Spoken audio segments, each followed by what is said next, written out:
नमस्कार। ये महाभारत कथा पूरी तरह से वेद व्यास महाभारत के ऊपर आधारित है। यदि आप इसका निरंतर श्रवण करते रहना चाहते हैं तो इस चैनल को सब्सक्राइब जरूर कर लें और आगे आने वाले सभी पॉडकास्ट के नोटिफिकेशन के लिए बेल आइकन को भी जरूर से प्रेस कर दें। अब हम सुनेंगे पंच महाभूतों के गुणों का वर्णन तथा धर्म का प्रतिपादन।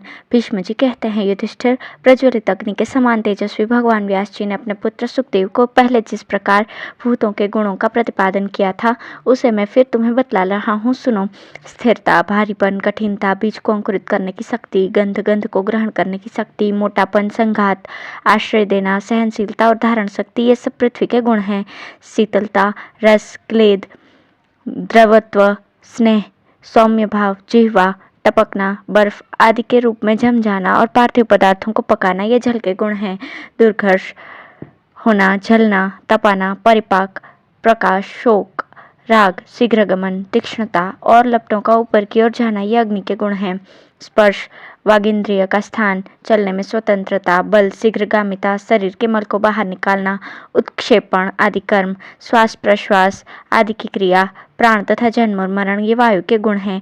शब्द, व्यापकता, छिद्र होना, किसी स्थूल पदार्थ का आश्रय न होना, स्वयं किसी दूसरे आधार पर न रहना, अव्यक्तता, निर्विकारता, अप्रतिघात और भूतत्व, ये आकाश के गुण हैं।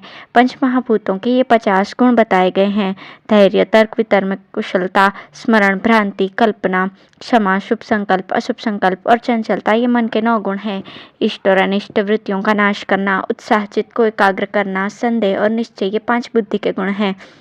युधिष्ठिर ने पूछा, पितामह, प्राय सब लोगों को धर्म के विषय में संशय बना रहता है, इसलिए पूछता हूँ, धर्म का क्या स्वरूप है? उसकी उत्पत्ति कहाँ से हुई है? इस लोक में सुख पाने के लिए जो कर्म किया जाता है वही धर्म है, या परलोक में कल्याण होने के लिए जो कुछ किया जाता है उसे धर्म कहते हैं, अथवा लोक परलोक दोनों के सुधार के लिए किया जाने वाला कर्म ही धर्म कहलाता है? भीष्म जी ने कहा, युधिष्ठिर, वेद, स्मृति और सदाचार, ये 3 धर्म का ज्ञान कराने वाले हैं। कुछ विद्वान अर्थ को भी धर्म का परिचायक मानते हैं। शास्त्रों में जो धर्मानुकूल कार्य बताए गए हैं, परवर्ती मनुष्य उसका अपनी बुद्धि के निश्चय करके पालन करते हैं। लोक व्यवहार का निर्वाह करने के लिए ही धर्म की मर्यादा स्थापित की गई है। धर्म करने से इस लोक और परलोक में भी सुख मिलता है। जो धर्म का आश्रय ग्रहण नहीं करता वो पाप में प्रवृत्त होकर उसके दुख रूप फल का भागी होता है। सत्य बोलना शुभ कर्म है। सत्य से बढ़कर दूसरा कोई कार्य नहीं है। सत्य ने ही सबको धारण करके रखा है और सत्य में ही सब कुछ प्रतिष्ठित है। भयंकर कर्म करने वाले पापी भी पृथक पृथक सत्य की शपथ खाकर आपस में द्रोह और विवाद नहीं करते, अपितु सत्य का आश्रय लेकर ही अपने अपने कर्मों में प्रवृत्त होते हैं। वे यदि आपस की सच्ची प्रतिज्ञा को भंग कर दें तो निसंदेह परस्पर लड़ भिड़ कर नष्ट हो जाएं। दूसरों का धन नहीं चुराना चाहिए, ये सनातन धर्म है। कुछ बलवान लोग बल के घमंड में नास्तिकता का आश्रय लेकर धर्म को दुर्बलों का चलाया हुआ मानते हैं, किंतु जब भाग्यवश वे भी दुर्बल हो जाते हैं तो अपनी रक्षा के लिए उन्हें भी धर्म का ही आश्रय लेना अच्छा जान पड़ता है। संसार में कोई भी सबसे बढ़कर बलवान या सुखी नहीं होता, इसलिए तुम्हें कभी भी अपने मन में कुटिलता का विचार नहीं लाना चाहिए। जो किसी का कुछ बिगाड़ नहीं करता उसे चोर, बदमाश अथवा राजा से कभी भय नहीं होता। सदाचारी मनुष्य सदा निर्भय रहता है। गांव में आए हुए हिरण की तरह चोर सबसे डरता रहता है।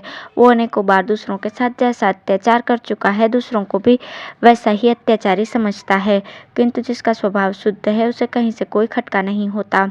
वो सदा प्रसन्न रहता है और किसी दूसरे से अपने अनिष्ट की आशंका नहीं करता। प्राणियों के हित में लगे रहने वाले महात्माओं ने दान को उत्तम धर्म बताया है, परंतु बहुत से धनवान इसे गरीबों का चलाया हुआ धर्म मानते हैं। लेकिन जिस दिन भाग्य फिर जाता है और धन नष्ट हो जाने से वे धनी भी दीन दर दर के भिखारी हो जाते हैं, उस समय उनको भी ये दान धर्म उत्तम जान पड़ता है। जगत में कोई भी सबसे बढ़कर धनवान या सुखी नहीं होता, इसलिए धन का अभिमान नहीं करना चाहिए।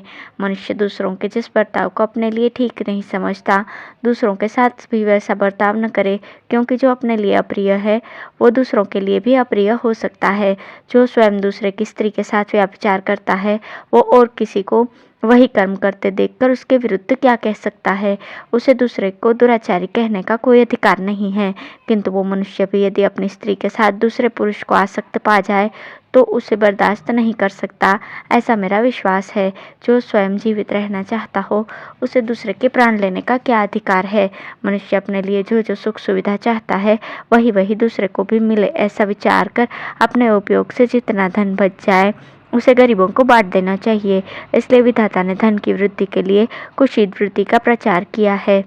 जिस सन्मार्ग पर चलने से देवताओं के दर्शन होते हैं उसी पर सदा चलना चाहिए। यदि धन की आय अधिक हो तो यज्ञ दान आदि शुभ कर्मों में लगे रहना अच्छा है। सबको सुख पहुंचाने से जो कुछ प्राप्त हो उसे धर्म माना गया है। इसी तरह दूसरों को दुख देना अधर्म है। युधिष्ठिर, ये मैंने संक्षेप से धर्म और अधर्म का लक्षण बताया है। विधाता ने पूर्व काल में सत्पुरुषों के जिस उत्तम आचरण का विधान किया है वो विश्व के कल्याण की भावना से युक्त है और उससे धर्म के सूक्ष्म स्वरूप का ज्ञान होता है। धन्यवाद।